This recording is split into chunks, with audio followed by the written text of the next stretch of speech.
Hey, it's Laneige Vet. How are you doing today? I have put no kind of lotion on. What is good? What is good? It feels so good to be here live. I cannot tell you the last time that I went live. Hey, hello. It's Laneige Vet, CEO and founder of Upscale Noir, business development strategist, author, speaker, all that kind of good fun stuff. Today, we're going to be talking about how to go from a startup entrepreneur to an established CEO. So that's our conversation today. If you have a business, please let me know in the comments if you have a business. I like to give you guys opportunities to shout out your business. So if you are an entrepreneur and you have a business, please post it in the chat.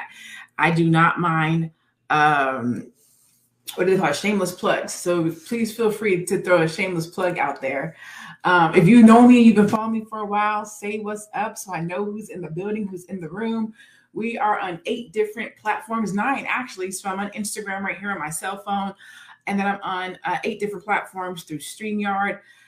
And we're going to have a good time today. I know I haven't been live in a minute, unless you've been watching Melanated Air. You've been seeing me on Tuesdays and Thursdays. But if you haven't been tuning into Melanated Air, you have not seen me in a minute. Hey, Rich King. Hey, Dana Leakes. Hey, Demetria Battle. Hey, Rich King McNeil. Hey, Anthony Raffin. Shout out your guys' businesses. If you've been following me, you know I love Black people. I love Black business. And I want to see you win, which is why we're having this conversation today. 10 keys to go from startup entrepreneur to established CEO. A lot of times people ask me, what does that even mean? That means that there are certain mindsets, pivots, shifts, actions that need to happen to go from being an entrepreneur who works for themselves tirelessly, bootstrapping, overwhelmed, stressed out. There's things that need to happen to go from that to an actual CEO who is getting checks while they're on vacation in Tahiti, right? Which is what most entrepreneurs want to do. They want to be a CEO. And that requires team, that requires cash flow. Hey, Shannon, what's good? And so that's what we're going to talk about today. Actually, my boobs ain't hanging out. Sorry, y'all. So any entrepreneurs in the building, wave your hand, give me a thumbs up, say what's up. Hey, Angela, you see I'm here, boo. I mean, no disrespect. I'm stroking this. Oh, my God. Okay, so we got to let Rich King go. He is over here doing the most. We're just going to go ahead and block him. Thank you kindly. So let's get into it. Again, if you are an entrepreneur, please feel free to post your information, because I definitely want to make sure that your Black-owned business gets some love and support during this holiday season. But let's get into it. Let's talk about the CEO mindset, okay?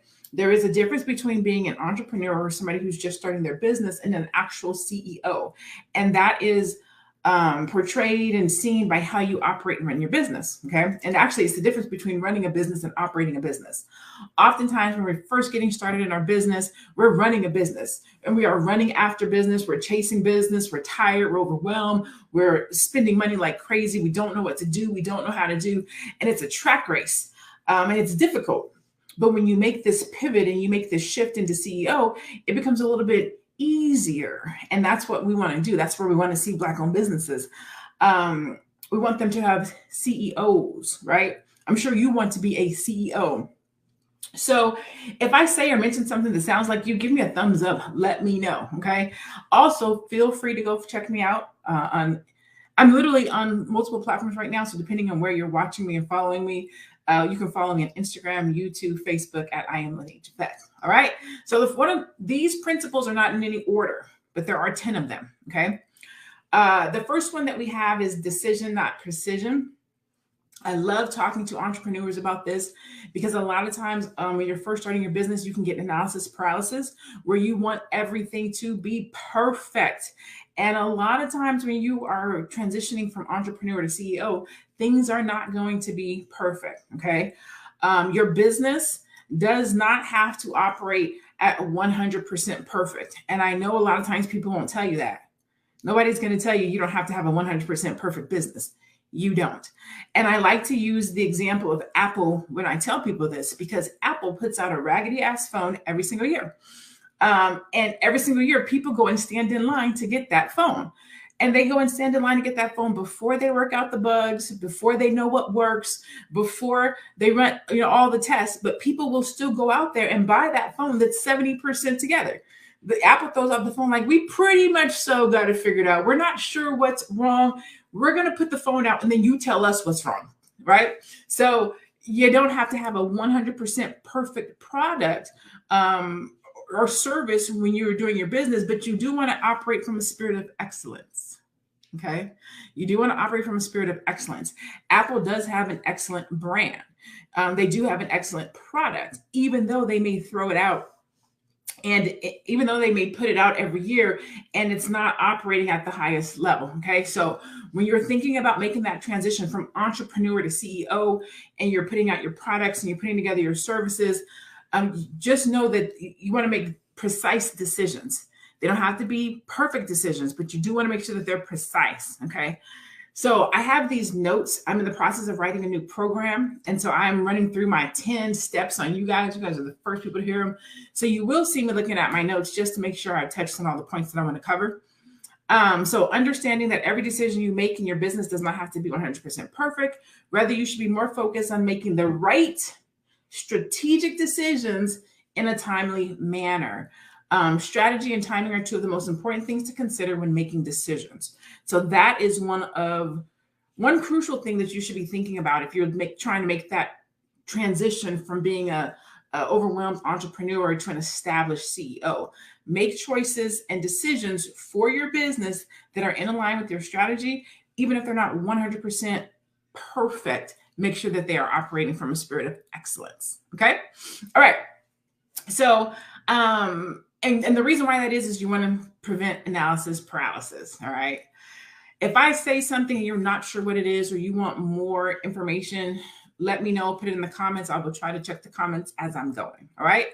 So the second thing you want to be thinking about when you're trying to transition from a startup entrepreneur to a more established CEO is operating. You'll notice I won't say run a business. You're going to notice I'm going to say operating a business, because there's a difference between running a business and operating a business.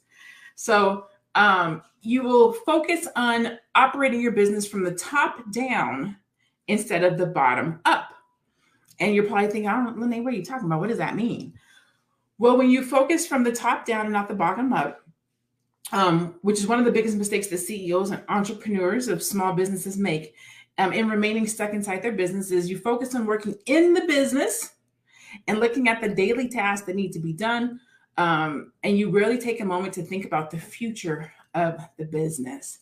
When you're thinking about having a CEO mindset, being able to think ahead and plan where your business is going and how it's going to get there is where you work from the top down. So when you're working from the bottom up, a lot of times you're in the day-to-day tasks, the admin work, the emails.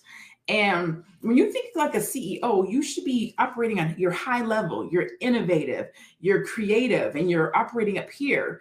And when you have to drop down to the daily task, it takes you out of CEO, creative, innovative mindset. So if you operate your business from the top down and you're thinking about what are the things that need to happen in my business, you're forecasting what's going to happen in the future. You're thinking 3 to 5 years ahead. You're thinking about who you need to put in your team. That's how you want to be operating your business, not down here in the mucky muck, right? That's when you want to start thinking about contracting people that can help you to do your business. Because when a CEO can't fly high and they have to drop down into the admin work and try to come back to creative and then drop down into the collecting invoice and then go back to creative, it makes it difficult and you can fall out of CEO mode. Has anybody ever had that happen where you get distracted or you're trying to put something together, write a program, produce a product, get something out, and then you have to drop down out of CEO mode to handle something that's administrative? So one of the pivots that you want to be thinking about in going from a startup entrepreneur to an established CEO is operating your business from the top down instead of the bottom up, right? You are the CEO. You shouldn't be down here in the mucky muck at the bottom. Stay at the top of your organization, okay? All right, coolio. All right, so that's the top down, not the bottom up. So another thing that you can do, and I actually have activities and exercises for each one of these, points that I'm making to walk you through what does that look like, Lene? Like, how do I operate my business from the top down and not the bottom up? Like, I actually have activities that I walk my clients through to help them do this. But let's go to number 3. Number 3 is a difficult one for entrepreneurs, myself included, and I'm a Virgo, so it's very difficult for me. And that is relinquishing control. Let the church say amen. You have to relinquish control in order to take control. So we know that entrepreneurs are control freaks. That's why we're an entrepreneur. We want to be in control of our life. We want to be in control of our money. We want to be in control of our freedom, right? We want to do things our own way. And sometimes we fool ourselves into thinking that nobody can do anything as well as we can. My OBM is over here in the chat giving me eyeballs because I am guilty as hell of this one. Look at the church. The church said every day, amen. I see y'all over here. Look at amen. I got the amen. The every day. I got raised hands over here. Kiana Todd said, man, look, I get it. I understand. So as much as we like to believe we're the best of the best at everything that we do, this mindset usually ends up working against us. Why is that? That's because we end up becoming the bottleneck of our company and getting in our own way. I'm just to tell y'all the truth. Literally, when you're an entrepreneur, you can literally get in your own way and become the bottleneck of your company if you don't think and operate like a CEO. There's only so much one person can do within a business. Okay, you got to delegate tasks and authority. By relinquishing control to other members of your team, you gain more control of the business because now you have to focus on actually growing the business. Now, I know what you're thinking. I already know what you're thinking. You're thinking, what if I don't got a team? I know that's what you're thinking. If you do not have a team, outsource, okay? Outsource. And there's multiple ways that you can outsource. You can use Fiverr, you can use Upwork. And now I know what you're thinking. You're saying, Lene, what if I don't got no Fiverr, Upwork money? I knew that's what you was thinking. If you don't have Fiverr, Upwork money, that's when you start bringing people who you know, like, and trust, who know how to do something, like they can take actual instructions, and you bring those individuals on your team. They might be family, they might not. They might be friends, they might not. They might be colleagues, they might not. But you can literally start growing your team with people that you know and train them to help you be able to relinquish some control, okay? Rachel said, got to let go of control. You have to. Ashley says you got to have a solid circle. Outsource is the second best. Yes, ma'am. Hey, looking fabulous as usual. What up, Nika? Hey, Instagram. So I got Instagram, Facebook, and YouTube. Pop, lock, and drop it. All right. So that's number 3. Relinquish control in order to take control. If you want to move out of the startup entrepreneur mindset into more of a CEO mindset that operates a business, your Tunde Shorters. What's good, sis? All right, so let's cover. We're going to backtrack. What are the first 3 things? And again, these are not in any particular order. 3 things that can take you from startup entrepreneur to established CEO mindset. Number 1 is making the proper decisions, not relying on precision. Again, think Apple. Apple is not precise. They throw it out there and figure it out as they go. So execute. Okay. Number 2, operate your business from the top down, not the bottom up. Okay. Stay high, mindset, innovation, creativity. Don't get caught down in the mucky muck because it takes you out of CEO mode. Number 3, relinquish control in order to take control. You don't have to do everything, okay? Now that takes me to number 4, which is delegate. Delegate is not a bad D word, okay? Delegate is a good D word. Delegating and relinquishing control are 2 different things, and I want to make sure that we understand that, okay? You can delegate tasks while maintaining complete control of your company. As the CEO of your business, you already have enough on your plate. Like, you should have a lot of stuff on your plate, and you shouldn't be trying to do everything. So why not delegate tasks to other people? Now, I'm going to tell you the number 1 reason why people don't delegate tasks. And I want you to tell me in the comments if I'm right. Okay. I'm going to tell you the reason. You tell me if I'm right. Tell me if I'm preaching. Okay. The number 1 reason why people do not delegate is because they don't have the right systems and processes in place. You cannot delegate to somebody else if you can't tell them what to do. Ooh, ooh, ooh. If you haven't actually laid your business out, this is the process. This is how you do it. This is what you do. This is how you answer the phone. This is how you reply. This is how I do my website. This is how I get back to people. If you haven't actually laid out your processes, it's very difficult to delegate because you don't know what to tell. You don't know what or how to tell somebody to do something. Ooh-wee. Somebody said preach. Somebody said say that. On Facebook, I have another great point. That's exactly it. I'm just saying. So one way to transition from an overwhelmed entrepreneur or startup entrepreneur to an established CEO is to learn how to delegate so that you can increase your capacity. In order to do that, you have to get specific about the tasks that need to be done. Right? You'll struggle to maintain consistent quality and standards across your business if you don't. How many of you guys are familiar with SOPs? How many people know what SOPs are? If I say SOPs, do you guys know what that is? I just want to know. I'm talking that business talk to y'all, so I'm trying to see if y'all understand these business terminologies. SOP. Who can tell me what an SOP is? Who's the first person to tell me what an SOP is? Let me see. I don't have any of my books right here, but I'm gonna send you or give you something. Nika Mack, that's my girl. That's my client. I know she know.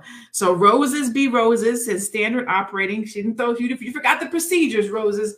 But Nika says standard operating procedures. Yes. We as Black-owned businesses and entrepreneurs, we lack in SOPs. I'm just going to put it out there. I'm going to tell you because I'm your friend and I love you, okay? We have to do better about having standard operating procedures. If you go down, if you get sick, Lord forbid something happens to you and somebody has to step in and operate your business for you, how will they do it if they don't know what to do? Okay. That's part of transitioning from an entrepreneur to a CEO.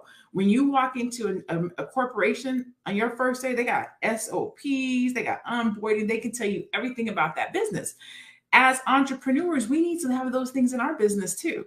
That's what separates an entrepreneur from a business owner from a CEO. How you operate, not run your business. Okay. So SOPs are important. Okay. You want to create systems and processes for the tasks that you want to delegate to help to maintain consistent quality and output. Okay. All right. So number 5, and again, these are not in any particular order. I'm just going through my 10 that I created. So number 5 is to create repeatable processes for when things go right, which just reinforces the last principle, right?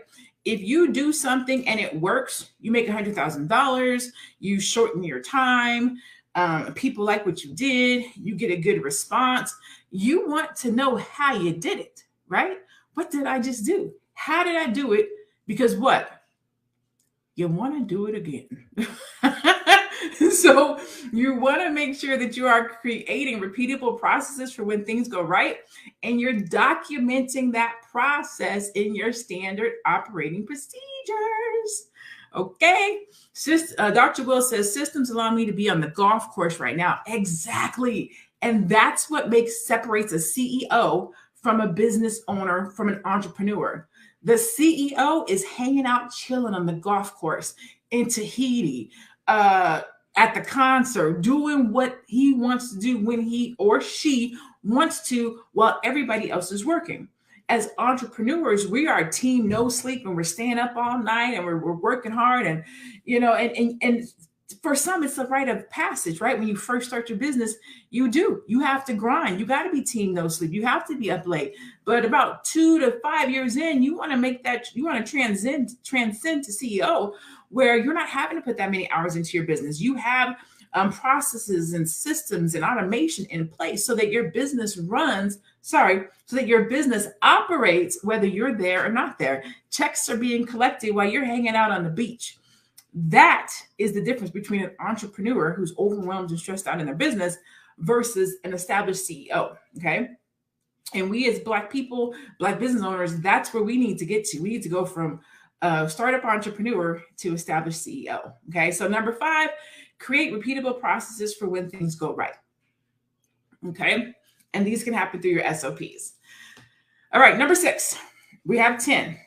I'll back up I'll do the first 5 just for those of you that just tuned in. Number 1, decision and not precision.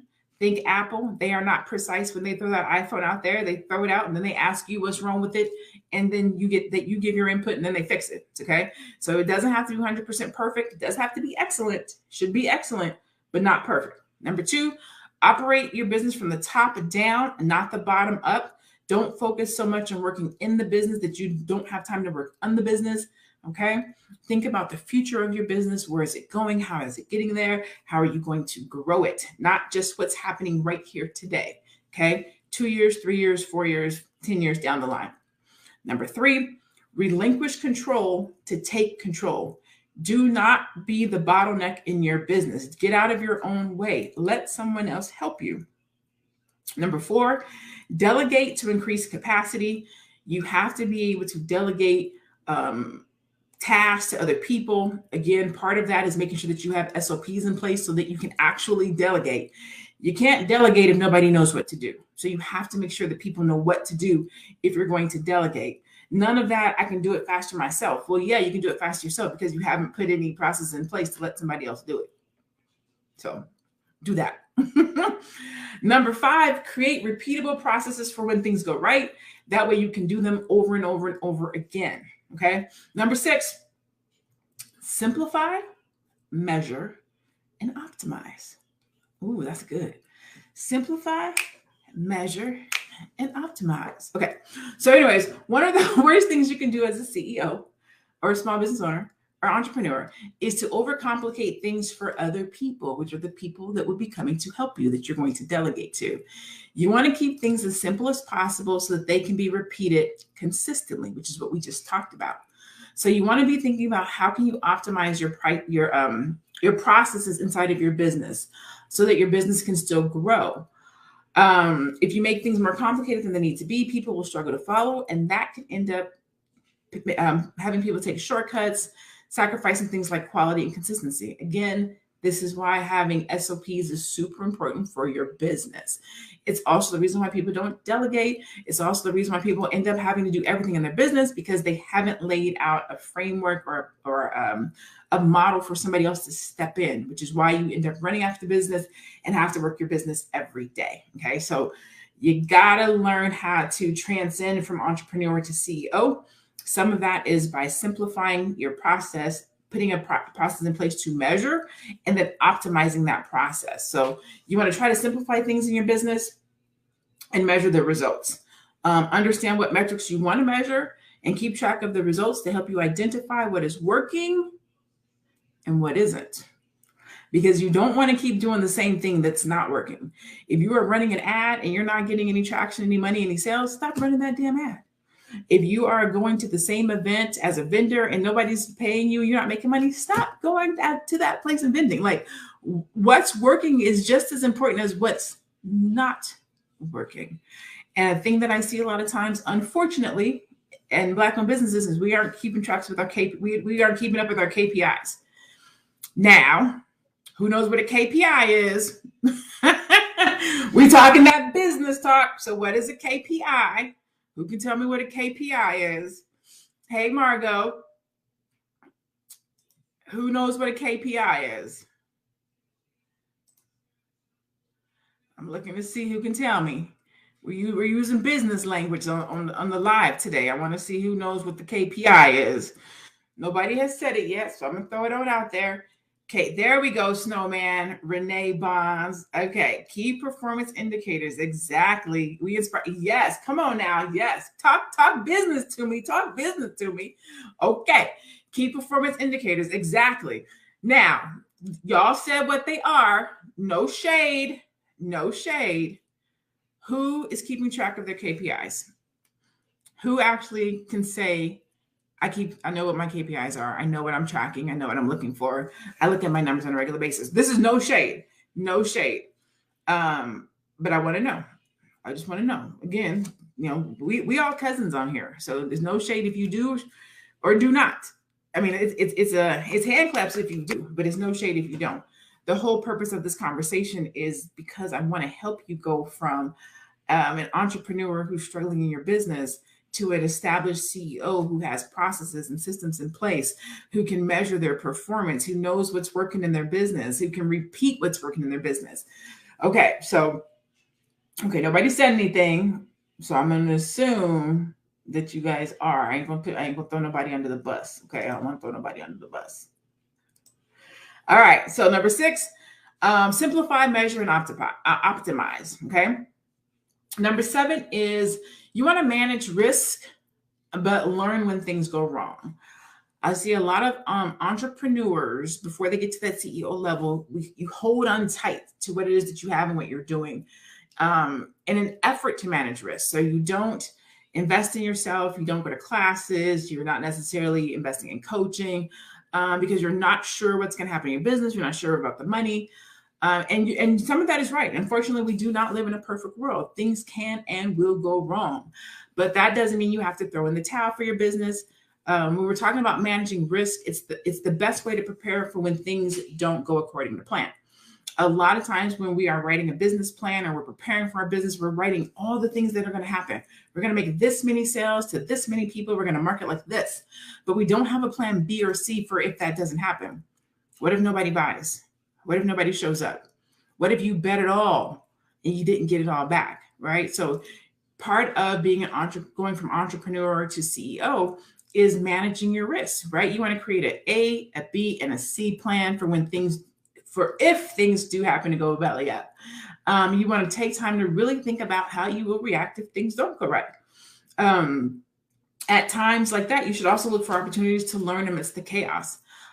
I will tell you, and depending on how long you follow me, you already know I had a $10,000 mistake in the first year of my entrepreneur career. $10,000. And I don't know about you, but when you're first starting a business, $10,000 is a lot of money. Okay. So when I first started my business, I wanted to have this super dope, extravagant website. And so my first quote was $22,000. And I was like, I'm not paying $22,000 for a website. My second quote was $17,000, which was crazy. And then my third quote was $8,500. So I was like, boom, I'll pay $8,500 for the website, considering my first quote was $22,000. And again, I wanted this website to be custom. I wanted it to be created from the ground up. I wanted it to be coded. You know, I'm talking the talk and I'm letting my person know what I want to do. And they were like, okay, $8,500. I'm like, bet. And so I wrote them a check for $8,500. And then I didn't get $8,500 worth of work. What I got was the site can't do that. Okay, hold on. Well, what about this? The site can't do that. Well, this doesn't sound custom. Like if I paid $8,500 for a custom site and the site's not working, something's not right.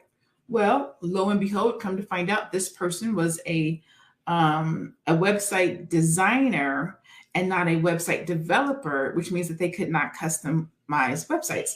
So they were managing the process of creating my website, and the website was actually being built on a WordPress theme. Imagine my surprise, right? So after that, I ended up hiring my own developer for $2,500. Oh, you know what? That's actually $11,000. But anyways, I ended up hiring my own graphic designer developer for $2,500. And she taught me how to do my website. She showed me how to develop it. She showed me how to work it. She showed me how to create pages and to develop it and whatnot. So $10,000 later, I actually had a website that I launched. Okay. No, I'm sorry. At $10,000 later, I had a website. But I didn't like that website because now everybody had seen it. I'd done my focus group and everybody had tested it. And I was like, I don't want nobody to see this. So I ended up creating a new website. That website cost me $65. $65.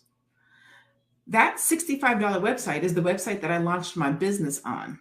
That $65 website is the website where I raised $10,000 in crowdfunding. That $65 website is the website that I launched to 3 million page viewers from 1 million guests in less than 7 months. That $65 website is what garnered me to have access to 214 countries and territories. That's $65 website. So the moral of this story is I took a $10,000 loss built my own website for $65. That fame and notoriety, if you will, catapulted me into a business development strategist, which is what I do now. And I have probably made back $30,000 to $40,000 in revenue from building websites. So why did I tell you that story? Because number 7, managing risk for learning when things go wrong. I took that $10,000 loss early in my career and learned from it. I learned how to make websites. I learned the difference between a developer and a designer. I learned what conversations I need to have. I learned what questions to ask. Like, a loss is not a loss unless you lose. If you don't lose and you learn, it's not a loss. So I've probably tripled my money that I lost from that experience. Okay. So number 7, manage risk by learning when things go wrong. It's okay if something doesn't go right, learn from it. Don't be afraid to try. Don't be afraid to fail. Don't be afraid to jump out there and lean into your business and lean into investing in yourself and your craft. Okay. All right. Number 8 is one of my favorites. Plan, strategize, and execute. The reason why this is one of my favorites is because a lot of times people forget strategize, which is why I have a job. So a lot of times as entrepreneurs, we plan, right? You sit down and you write out a plan for your business and you're like, this is what I'm going to do. And then the plan is there, but there's no strategy. Let me tell you how CEOs strategize. And I'm going to tell you this because this is the reason why I left my corporate job. I used to work for a billion with a B, a $1 billion aerospace company. Aerospace. So this is high-end, business, $1 billion aerospace company. It was the CEO of the business, the president, and then me, little blackface, right? And do you know what they did all day, every day? Strategize. Like, the whole business was built around strategies. We used to do a strap every year. Every year we did strap. And I asked my boss one time, I was like, why do you guys sit down and look at the strategy every single year? He was like, because things change. And so while I was working there, I got my bachelor's degree. And then I got my master's degree, my MBA, my master's in business administration. And while I was getting my MBA, he would ask me questions. Things like, the staff is thinking about going out on a strike. What do you think we should do? Should we meet their needs? Should we not meet their needs? Should we go to the union? What do you think? And I'd be like, well, we can't operate without staff. We got to have staff. So we need to meet their needs. And he would be like, no, we don't meet their needs today because in 3 years, we're going to be doing some layoffs. So there's no point in meeting their needs now when we can prevent doing layoffs in 3 years by reducing our staff now. In 5 years, we're going to be introducing a new product, in which case we'll bring more people back. In 7 years, the new Boeing 7 blah, blah, blah is going to be introduced. And so at year 10, we'll re-up our employees. And I would be like, damn, like y'all know all that? Like this decision today impacts year 3, year 5, year 7, and year 10. That is a strategy. We don't do that enough in our businesses as entrepreneurs. Part of being a CEO is thinking strategically. You have to have a strategy for your business. Don't just plan, strategize. You can't just go from plan to execute. You got to plan, you got to strategize, and then you have to execute. Okay, strategizing is super important. And unfortunately, not a lot of people know how to do it, which is why I do what I do as a business development strategist, especially in our community, because we skip over developing our business. We skip over strategizing for our business. And it causes us to be an entrepreneur for a very long time. We don't ever get to go to business owner. We don't ever get to become a CEO. We just operate as an entrepreneur forever, tired, stressed out, frustrated, not making the money we're supposed to make because we don't have a strategy in place. Strategizing is looking at year 3, year 5, year 7, year 10. Forecasting, what's about to happen? What are we going to do? What are we going to launch? What's our new product? Who are we going to partner with? Like you have to think before you in order to operate like a CEO. Okay. And this is, again, these are just pivots and tips to go from being a startup entrepreneur to an established CEO. Okay. So plan, strategize, execute. Okay. Do not get caught up with shiny object syndrome, SOS. Do you guys know what shiny object syndrome is? So shiny object syndrome is the tendency to chase something new and shiny all the time. You might be working on a great business idea when suddenly a new idea pops into your mind. That's me. You abandon the old idea and chase the new one until something shinier catches your attention. However, shiny object syndrome, it's a double-edged sword because it can also spark innovation, creativity, and growth. So you just have to know what you are chasing, right? I am a big squirrel and I'm off. I'm like, oh yeah, I gotta do that. Oh, I gotta do that. It's a blessing and a curse. Sometimes it helps me to innovate and create and come up with ideas and new businesses and new products and new services. Boom, boom, boom, boom, boom. And other times it has me stuck because I'm trying to do too many things at once, right? CEOs don't do that. One thing at a time. Develop this thing, right? Not analysis paralysis. Think strategically. Is this shiny new thing in alignment with your objectives, your visions, and your goal for the business? That's what you have to ask yourself. When the next shiny new thing pops up, or I think I want to do this, or I think I want to try this, or I think I want to go here, does it align with my business? Does it align with my strategy? Does it align with what I'm supposed to be doing and where I'm supposed to be at in my business? Because that's how a CEO thinks. Okay. All right. So number 9, when you're thinking about transitioning or transcending from entrepreneur to CEO, you want to be thinking about budgeting, forecasting, and making sure that you have cash flow, money in the bank. All right. So be thinking about, and I know this is kind of a delicate conversation for entrepreneurs. It really is a delicate conversation when you're an entrepreneur. But the thing is, you want to go from strapped, overwhelmed entrepreneur to established CEO who has cash money in the bank, who's budgeting that money, and who's forecasting what's going to be happening in year 3, 5, 7, and 10. Okay. These are some pivots that you'll want to be thinking about and making as you go from entrepreneur to CEO. This is the mindset of what a CEO thinks about and how they operate. And that's what separates entrepreneurs from true CEOs. Okay. So forecasting, budgeting, and ensuring that you have continuous cash flow. There should be money in the bank. You should be budgeting. You should be knowing what how much you're spending on marketing, how much you're investing in advertising, building your team, developing products and services. Like all of that stuff should be a part of your thought process, not just what's happening right here, right now in your business. Okay. Because you can't grow from that. You can't develop new products from that. You can't develop a team from there. You won't know what you're going to be doing in year 5. Right. And I mean, especially talking about investments, like there's just things that you have to be thinking about and considering when you're talking about going from an entrepreneur to a CEO. Okay. And then number 10, which is one of my favorites, and really 10 could be one, but since these are not in any particular order, I like to end with this one, which is patience and discipline, not fear and greed.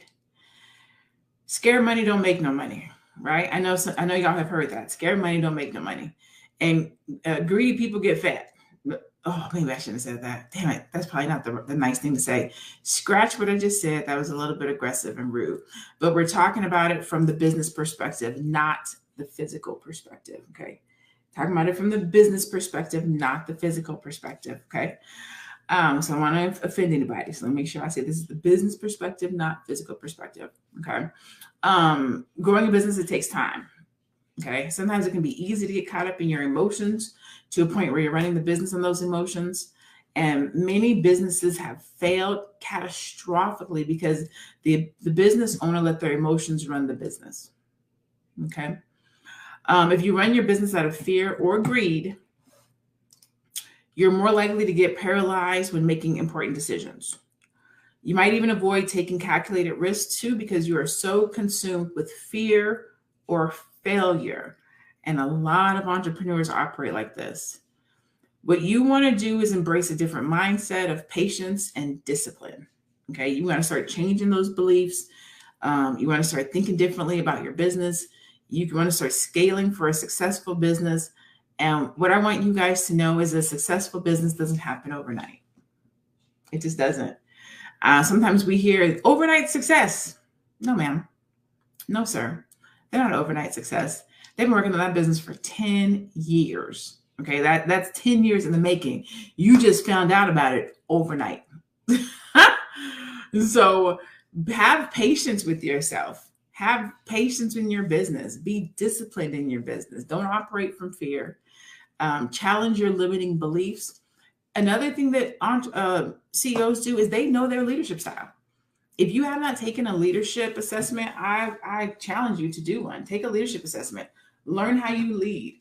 Learn your strengths and weaknesses. Learn what you're good at.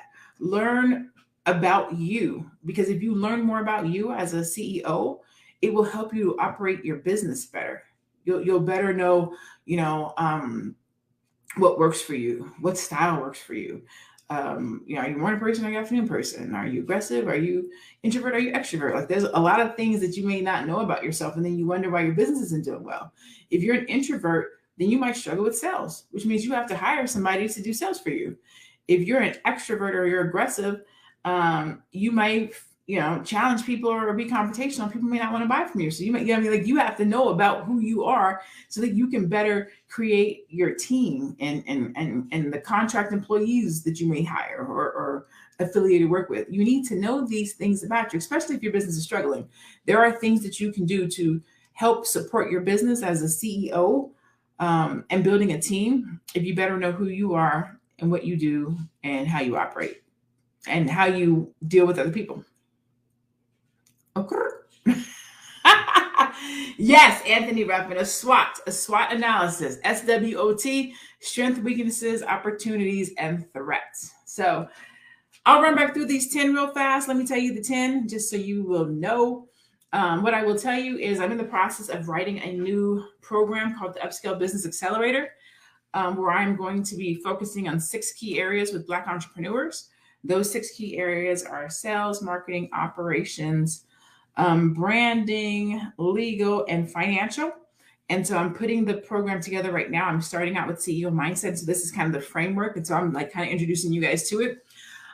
Each one of these 10 keys has exercises that go with them so that an entrepreneur or business owner can actually work through it. Where am I at? What am I doing? How do I fix this? How do I forecast? So if these are things that you don't know how to do, I want to make sure that Black business owners know how to do these things. So these are the 10 keys to shift from a startup entrepreneur to a CEO. Number 1, decision, not precision. Your business does not have to be 100% perfect. Okay. Again, think Apple. You do want to operate in excellence, but not necessarily perfection. Okay. Apple doesn't operate in perfection. They operate in, you're going to get this new iPhone every year, and then we're going to figure out how to make it work. Number 2, you want to operate from the top down, not the bottom up. Don't try to run your business as the admin. You have to operate your business as the CEO from the top. Okay. Number 3, relinquish control to take control. Do not be the bottleneck in your company. Get out of your own way. You don't have to do everything. That's what teams are for. That's what outsourcing is for. That's what volunteers are for. That's what interns are for. Number 4, you want to be able to delegate to increase capacity. Again, the number 1 reason why people don't delegate is because they don't have the right systems and processes in place. So make sure that you take the time to write your systems out, create processes. SOPs are really good for this. If you don't have any, think about creating some. If you're not sure what those are or how to do them, I'll be teaching that here real soon. Number 5, create repeatable processes for when things go right. That is what your SOPs do. They reinforce that so that you can always have somebody else step into your organization, your business, and operate it, and repeat the processes that work. Okay. Number 6, simplify, measure, and optimize. You want to simplify your business practices, your business processes. You want to put automation into your business. You want it to operate so that you can be on the golf course, on the beach with your homegirls, at the Super Bowl with your homeboys, and still be collecting checks. So in order to do that, you have to simplify your processes. You have to be able to measure to see what works and what's not working. And then you have to be able to optimize those systems and processes to make sure that they are working to the best of their abilities. Okay. Number 7, you want to manage risk, but learn when things go wrong. Again, you don't lose unless you lose, right? If you learn from a loss, it's not a loss. It's a learning opportunity. Okay. So remember that. step out. Don't be afraid. Manage your risk. Have a plan A, a plan B, a plan C. If things go wrong, you want to be prepared for them. Don't just think about all the good stuff that's going to happen in your business, all the money you're going to make. Also think about what's going to happen if things don't go right. What are you going to do? What does that look like? Even acquisition. We don't talk about that enough in the Black community because we always think that we're supposed to grow this business and hold on to it. Sometimes you're going to grow a business to sell it. So what does your exit strategy look like? How are you going to sell it? Sometimes that is the end result. I know a lot of people got upset with BET and Carol's Daughter and Shea Moisture. Sometimes you grow a business and you get it as far as it can go, and then you sell it. You take that money and you invest it and you do something different. All businesses are not meant to be kept. Okay. So what does that look like for you? Number 8, plan, strategize, and execute. Don't just make plans for your business without reinforcing it with the strategy. The plan tells you what you want to happen. The strategy tells you how you're going to make it happen. And if you don't have a strategy, it's going to be very difficult to execute. Okay. Number 9, budget, forecast, and ensure continuous cash flow. Know how much money you have in the bank. Know how much it costs to run a marketing campaign, to get and do investments, investments in inventory for your business. Be thinking about how you're going to forecast what's happening in years 3, 5, 7, 10, and then budget. You know what I'm saying? So just making sure, don't be afraid of your numbers. As entrepreneurs, sometimes you can be afraid of your numbers. Like, I don't know if I made enough money this month, or I don't know if I'm doing well. That's okay. Look to see what the numbers say. How much money is it going to cost? How can you grow? How can you double up? How much cash do you have? What do you have to invest in? Like, budget, forecast, and ensure continuous cash flow are ways that you can go from being a startup entrepreneur who's stressed out and overwhelmed to an established CEO who's chilling on the beach and getting money. And then number 10, which is the last one, be patient and have discipline. Don't operate from out of fear and greed. Invest in yourself, invest in your business. Know who you are, understand your limiting beliefs, know your leadership style, what works for you, what your strengths are, what your weaknesses are, who your competitors are. Know that you have competitors. I hear a lot of entrepreneurs like, I don't got no competition. I'm just me. Well, no, boo, you do. That's why it's called an industry. So know your industry. Know who's in your industry. And strategic alignments, transitioning from an entrepreneur to a CEO, it's real. And we lack that a lot of times. And some of that comes from just not knowing, right? Not knowing how to develop a business, not understanding these various areas of business, being the first person to start a business in our family. There's just things that we miss. There's gaps in our knowledge, right? And so these things and these tools, these 10 things I've given you are there to help you to level up, to upscale your business, to get it to the next level. And like I said, I will be doing a deeper dive in these different areas in my Upscale Business Accelerator that I will be launching in January. But as I write it, I'm going to be delivering it. I want to be talking about it to you guys. So today we talked about the CEO mindset. And then later this week, I will be talking about customer experience. Again, something that we don't talk about a lot. A lot of times people focus on customer service, but there's this other thing out called customer experience. And so if you're not familiar with customer experience, what it is and how it operates, what to do with it, how to execute it, how to roll it out, make sure you go and follow me at I am Lene Javette on Facebook, on Instagram, on Twitter, on YouTube, so that you can be alerted when I go live this week and catch up on that conversation so that you can make sure that your customers' experience is excellent. Again, not perfect, but excellent. Okay. All right, cool. All right. Any questions before I go? Any questions before I go? Shannon said, this is awesome stuff here. Thanks. You are welcome. Lanika says, amen. Hey, boo. Loving this. Thank you. You are welcome, Reginald. Hey, Dennis. You are so sharp, young cuz. Bless you. Happy holidays. Same to you. Yes, I did walk on fire. I'm officially a firewalker. Will the replay be available? I didn't quite get 1 and 2. Hey, Ruth, the replay will be available. Whatever platform you're watching it on right now, it will stay on. And so you can watch the replay. Dante said, great stuff. Thank you so much. Christine said, I'll watch the replay, just joined in. You rock as always. Thank you. Mr. Short Stroke. Ha! Are you married is my question. I am not married, not dating, not nothing. But anyways, I digress. Renee says, how can I get you to speak at our next event? Hey, Renee, inbox me, email me.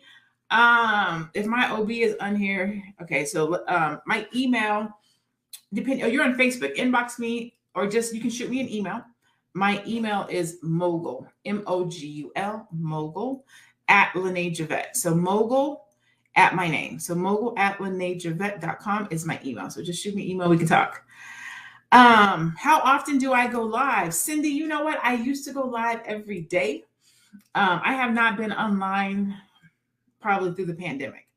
I will tell you for good reason. And this is not to boast or brag, but I'm going to tell you, the last 2 years, the COVID have been good to me and my business. Like I'm busting at the seams. I have so much business. People wanting to start a business, grow their business, upscale their business, want to coach, want to take a course, want to take a class. And so I have not had time to go live as much as I used to. But because I have so much going on, I want to try to reformat my business where I'm helping more Black people at a time. And so I'm creating this upscale business accelerator so that I can help more people quicker, sooner, faster. And so I'll be going live more often. So my goal is Monday, Wednesday, Friday. So the goal is to go live Monday, Wednesday, Friday. That's the goal. So we'll see how it goes. Okay. He said, on my way with money and a ring. Ha! Debbie said, just join, would love to hear from the start. Yes, Debbie, you can watch the replay. The replay will be back up. Logo looks good. Thank you so much. I feel you, COVID has been a blessing for me. Yeah, it's been, man, people have been investing in themselves. You see the most people in all of history have left their job, have quit their job. And a lot of people are starting businesses right now. And so business is good. Business is good. The Black Discovery Challenge said, you are amazing. Love the information. Thank you so much. I appreciate you. Snowman said, thanks for sharing. Dante says, do you offer advice / consultation to nonprofit organizations? That is a loaded question. I'm going to answer to the best that I can. I know what you're asking me. So I have 2 things that I do for people. One is a free 15-minute virtual coffee chat where you can get me on the phone. You can ask me a question, right? For 15, I chit-chat, talk to you for 15 minutes. It's free. It doesn't cost anything. I had to start charging for the Pick My Brains because everybody's in my inbox like, can I pick your brain? Can I pick your brain? We look at this. Can I pick your brain? And so my pick your brains are not expensive. It's $30. It's 30 minutes for $99. So you can either do a quick 15-minute virtual coffee chat with me, ask me a quick question, which I don't mind. I love helping Black people, Black entrepreneurs. Or you can do a Pick My Brain, which is 30 minutes on my calendar, and we can chop it up. Now, those are different from my strategy sessions. My strategy sessions are just that. They are an hour and a half. I dig into your business. My strategy sessions start with an intake questionnaire. It's like 20 questions. Who are you? What is your business? What are you doing with your business? Where do you see your business going? What are your strengths? What are your weaknesses? What have you tried? What worked? What didn't work? What do you want to do? Who's your competition? What's your social media? Like I dig into your stuff. And then from there, I do my research. I dig into it. I spend 2 days developing a strategy for you. And then we jump on a Zoom call. It's face-to-face, and we thug it out for an hour and a half, and we build a strategy for you. So that's what I do most days. So it just depends on what you want to do, which way you want to go. I do it for business and I do it for life. Everybody's not an entrepreneur. Some people just be like, I just want to upscale my life. I don't want to start a business, but I do want to go further in my career. So I have an upscale my life strategy session and I have an upscale my business strategy session. And Dr. Will Moreland, boom. Anthony Ruffin, The CEO Way by Lene. Love that as a book title. You know what? The CEO Way by Lene. Queen House is glad I caught this info. You are so welcome. Thank you, Hebrew Israelites of Tampa Bay. Nika says, thanks for always bringing such valuable knowledge. The sharing of your gracious and mind serves as my amazing toolbox that fuels to keep me motivated and inspired. You're so welcome. All right, cool. Dante says, I like the latter. I'll be in touch. Absolutely. You can, If you go to my website, www.lenejavet.com, at the top it says strategy sessions. If you click on strategy sessions, you'll see all 3 of my strategy sessions are on there. I will tell you that I'm doing a little Black Friday something or another. So I'll be talking about the next time I go live, I'll be talking about that. Or if you're interested, just hit me in my inbox and I'll make sure I give you the code. So I will be doing something special for Black Friday. It will be on my courses as well as my strategy sessions. My courses, I have a way bigger discount. It's like 40% off my courses. I cannot reduce my strategy sessions that low because it's my brain, it's my intellect, it's my thought. You know what I'm saying? I can't reduce me, but my courses I don't mind doing a steep discount on. So yeah. All right. With that being said, I appreciate you guys. I love you guys. Thank you guys for showing up and tuning in today. I haven't been online in a minute, but it blessed my heart and soul to have you guys here with me today to talk about going from entrepreneur, overwhelmed, underpaid, working too hard, entrepreneur, to established, confident, sitting on the beach, kicking back a margarita CEO. Okay?